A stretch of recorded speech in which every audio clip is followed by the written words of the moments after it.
Hello student, मैं राजस्थान स्वागत करती हूँ आपका अपने यूट्यूब चैनल एल्यूनिंग शिक्षा द्वार में। कैसे हैं आप सब? आई होप सब अच्छे होंगे। आपकी स्टडी भी बहुत अच्छी चल रही होगी और आपने इससे पहले जो वीडियो थी वो आपने देख ली होगी, आई होप, क्योंकि वो प्रीवियस क्वेश्चन है जो आपके लिए बहुत हेल्पफुल है। तो उसके बाद में जो मैंने वो वीडियो दी तो बहुत सारे बच्चों की क्वेरी आई कि सिलेबस भी बताएं। ठीक है, बीएड में जो आता है उसका सिलेबस और उसके लिए हमें कौन सी बुक पढ़नी चाहिए। तो आज की वीडियो मैं इसी पर बना रही हूँ और जो है आपके लिए बहुत हेल्पफुल होगी। तो आइए शुरू करते हैं अपनी वीडियो। आपने देखा होगा कि जो बीएड में यूनिट है वो 4 यूनिट है। ठीक है, बीएड के पेपर में 4 यूनिट है जो कि एग्जाम में पूछी जाती है। पहली है रीजनिंग, दूसरी है जनरल इंग्लिश, तीसरी टीचिंग एप्टीट्यूड और फोर्थ है करंट एजुकेशन अफेयर। इन 4 से क्वेश्चन पूछे जाते हैं। इन 4 से क्वेश्चन पूछे जाते हैं।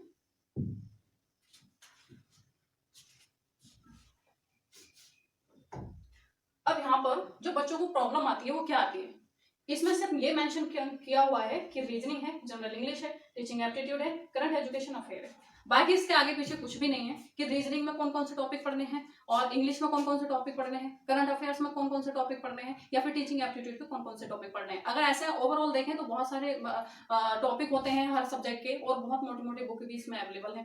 लेकिन हमें यहाँ देखना है कि जब ये मेंशन नहीं किया गया कि कौन से टॉपिक पढ़ने हैं तो हमें यहाँ पर जनरल की बात करनी है। ठीक है, जो जनरल चीजें होती हैं हमें उसको लेकर चलना है। तो सबसे पहले हम बात करते हैं रीजनिंग। एक एक यूनिट को मैं अच्छे से बताऊंगी कि कौन कौन से आपको पढ़ना चाहिए और किस बुक से पढ़ना चाहिए। ठीक है, तो लगे रहिए, वीडियो देखिए, बीच में स्किप मत करिएगा। ठीक है, तो सबसे पहले रीजनिंग। रीजनिंग में अगर बात करें तो इसमें सिर्फ रीजनिंग दिया हुआ है, इसमें दे रखा है कि रीजनिंग, लेकिन एक बार जब आप गौर करेंगे, लास्ट ईयर के पेपर उठाएंगे तब आप उसमें देखेंगे कि रीजनिंग से ही क्वेश्चन नहीं आते, इसमें क्वेश्चन मैथ के भी आते हैं। ठीक है, इसमें क्वेश्चन मैथ के भी आते हैं।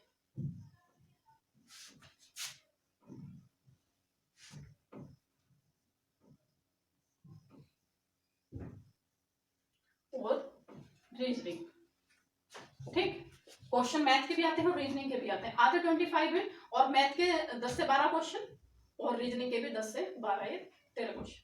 ठीक है, टोटल 25 क्वेश्चन। अब यहाँ पर उन बच्चों का लॉस हो जाता है जो बच्चे ये देख कर आ जाते हैं कि रीजनिंग है, यूनिट में रीजनिंग दे रखा है। जिन बच्चों को प्रीवियस क्वेश्चन नहीं पता होते हैं, जिन्होंने नहीं देखे हैं, वो यहाँ पर अपना लॉस कर बैठते हैं, क्योंकि यहाँ पर मैथ से भी क्वेश्चन पूछे जाते हैं। तो आप जो है यूनिट रीजनिंग की ऐसे सॉल्व करिए कि उसमें रीजनिंग भी हो जाए और आपका मैथमेटिक्स भी हो जाए। आपको ध्यान देना है मैथमेटिक्स पे भी और रीजनिंग पे भी। अब इसकी बुक की अगर बात करें तो देखिए, वैसे तो बहुत फेमस बुक है रीजनिंग की, RS अग्रवाल। ठीक है, RS अग्रवाल, लेकिन मैं इसको आपको सजेस्ट नहीं करूंगी, ये बहुत मोटी बुक है। ये बहुत मोटी बुक है और आपके लिए 10-12 क्वेश्चन सॉल्व करने के लिए आप पूरा 2-3 महीने इसमें लगा दो, तो इसमें कोई समझदारी वाली बात नहीं है। तो आपको ये RS अग्रवाल की बुक नहीं लेनी। ठीक है, इसकी जगह आपको ले लेनी है लूसेंट।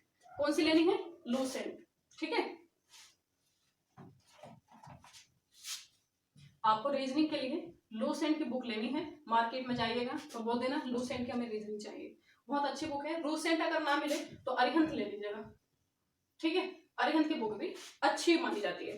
जनरल कॉम्पिटिशन जो एग्जाम होते हैं, कॉम्पिटेटिव एग्जाम, उसके लिए। मैथ के लिए भी आप यही लीजिएगा, मतलब जो भी पतली सी बुक आती है जनरल मैथ की, आप वो ले लीजिएगा, लूसेंट या फिर अरिहंत। अब बात करते हैं जनरल इंग्लिश। जनरल इंग्लिश में भी आपको लूसेंट लेनी है। ठीक है, लूसेंट लेनी है, आपकी यहाँ से तैयारी हो जाएगी जनरल इंग्लिश। अब आते हैं टीचिंग एप्टीट्यूड। टीचिंग एप्टीट्यूड पे अगर आते हैं तो टीचिंग एप्टीट्यूड बच्चों को सबसे ज्यादा परेशान करता है, क्योंकि इसकी कोई ऐसी नहीं है कि एक परफेक्ट बुक है मार्केट में और उसमें सब कुछ मिल जा रहा है, ऐसी कोई बुक नहीं है। तो इस पर थोड़ा सा ध्यान देना है, आपको थोड़ा सा गौर देना है कि टीचिंग एप्टीट्यूड में पूछे कैसे क्वेश्चन जाते हैं। देखो, अब ये भी वाली बात है कि इसमें पूछा जाता है कि क्या टीचिंग एप्टीट्यूड क्या है, टीचर की कैरेक्टरिस्टिक्स क्या होनी चाहिए, एक लर्नर की कैरेक्टरिस्टिक्स क्या होनी चाहिए, और जो ऑडियो विजुअल एड्स होते हैं वो क्या होते हैं, वो कैसे टीचिंग प्रोसेस को इफेक्टिव बनाते हैं, या कहाँ वो टीचिंग प्रोसेस को जो है बहुत बर्डन सा फील करा देते हैं। तो ये बहुत सारी चीजें हैं, इसमें आपको कॉमन सेंस भी लगाना है और आपको यहाँ पर टीचिंग एप्टीट्यूड की एक बुक भी फॉलो करनी है।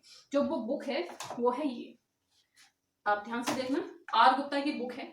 आर गुप्ता की बुक है teaching aptitude and teaching aptitude. ठीक है। इससे क्या होगा, इसमें कुछ कंसेप्ट भी हैं और इसमें प्रैक्टिस के लिए बहुत सारे क्वेश्चन दिए हुए हैं, तो आपकी यहाँ पर ये तैयारी हो जाएगी। यहाँ पर आपकी 100% तैयारी तो मैं नहीं बोलूंगी, क्योंकि टीचिंग एप्टीट्यूड के बहुत सारे क्वेश्चन तो ऐसे आते हैं कि आपके सेंस से ही आंसर दे देते हैं आप उसे। तो यहाँ पर ये वाली बुक आपको लेनी है, आर बुक का। और अगर थोड़ा सा और आपके पास टाइम है तो आपको एक बुक मैं ये सजेस्ट करूंगी, अरिहंत की बुक अच्छी है, इसमें क्वेश्चन भी है और इसमें थ्योरी भी है। थ्योरी का मतलब कंसेप्ट भी है, ठीक है। टीचर क्या होना चाहिए अच्छे से समझाया गया है, और टीचिंग एप्टीट्यूड क्या है ये भी अच्छे से समझाया गया है। तो आपके पास अगर टाइम है तो दोनों ले लीजिएगा, और अगर टाइम कम है, आपके पास ना नहीं निकाल पाते, तो आप आर बुक तक तो जरूर ले लेना, क्योंकि इसमें बहुत सारे क्वेश्चन हैं जो आप लगाना, प्रैक्टिस करना, और इससे आपकी टीचिंग एप्टीट्यूड की यूनिट जो है सॉल्व हो जाएगी। और इसमें एक बात और ध्यान रखना है कि इसमें कुछ आपके जो है ऑप्शन मिस्टेक मिलेगी ऑप्शन में, तो आपको वो ठीक कर लेनी है। ऐसे तो हर बुक में प्रॉब्लम है, हर कोई बुक परफेक्ट नहीं है, तो आपको यहाँ थोड़ा संभल के चलना है। हालांकि इसमें हर क्वेश्चन में मिस्टेक नहीं है, कोई क्वेश्चन आ जाएगा जिसमें मिस्टेक होगी। तो टीचिंग एप्टीट्यूड क्लियर, यहाँ से सॉल्व हो जाएगा। लास्ट ईयर के पेपर सॉल्व करेंगे तो आपको टीचिंग एप्टीट्यूड अच्छे से हो जाएगा। अब आता है current education affair. Current education affair, ये यूनिट सबसे ज्यादा परेशान करती है, क्योंकि इसकी तो बुक फिर भी मिल जाती है, इसकी बुक मार्केट में अवेलेबल नहीं है। आप जाके बोलेंगे कि करंट अफेयर्स की बुक दे दो जो एजुकेशन की बुक है, तो वो नहीं देगा, क्योंकि आती नहीं है। इसलिए आपको यहाँ पर ध्यान देना है कि इसकी जो तैयारी है आपको जो है अपने लेवल पे करनी है। कैसे करनी है कि यहाँ पर क्वेश्चन कैसे पूछे जाते हैं, पहले तो ये देखिए आप, क्वेश्चन पूछे जाते हैं यहाँ पर पहले करंट से कुछ क्वेश्चन उठाए जाते हैं। करंट का मतलब जो करंट में इनिशिएटिव चल रहे होते हैं, और जो करंट में कोई जो इनिशिएटिव होते हैं, एजुकेशन मिनिस्टर कोई इनिशिएटिव लेता है, तो वो करंट एजुकेशन का क्वेश्चन बन जाता है। और जो सेकंड टाइप का क्वेश्चन यहाँ पर बनता है, वो बनता है जो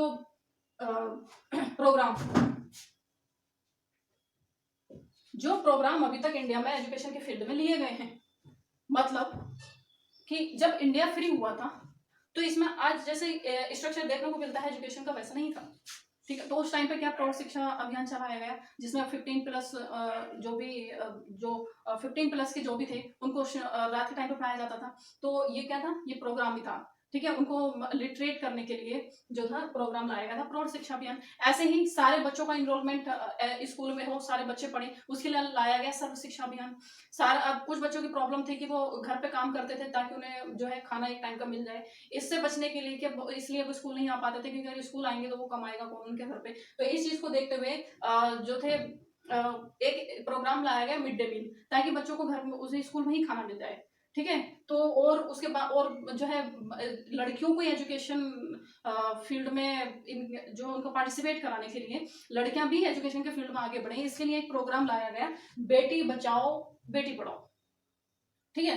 तो ऐसे बहुत सारे प्रोग्राम लाए गए और अभी भी चल रहे हैं। तो इनसे क्वेश्चन बनता है कि ये प्रोग्राम कौन लाया, और ये प्रोग्राम कब आया, और ये प्रोग्राम किस फील्ड में चलता है, और ये फील्ड जो है एजुकेशन की किस लेवल पर चलता है, प्राइमरी लेवल पे चलता है, सेकेंडरी पे चलता है, या फिर हायर एजुकेशन के लेवल पे ये काम करता है। तो ये सारे प्रोग्राम से क्वेश्चन बनता है, ठीक है। तीसरा टाइप का जो क्वेश्चन बनता है यहाँ पर, वो बनता है क्या बोलते हैं उसको, जो एजुकेशनल बॉडी है,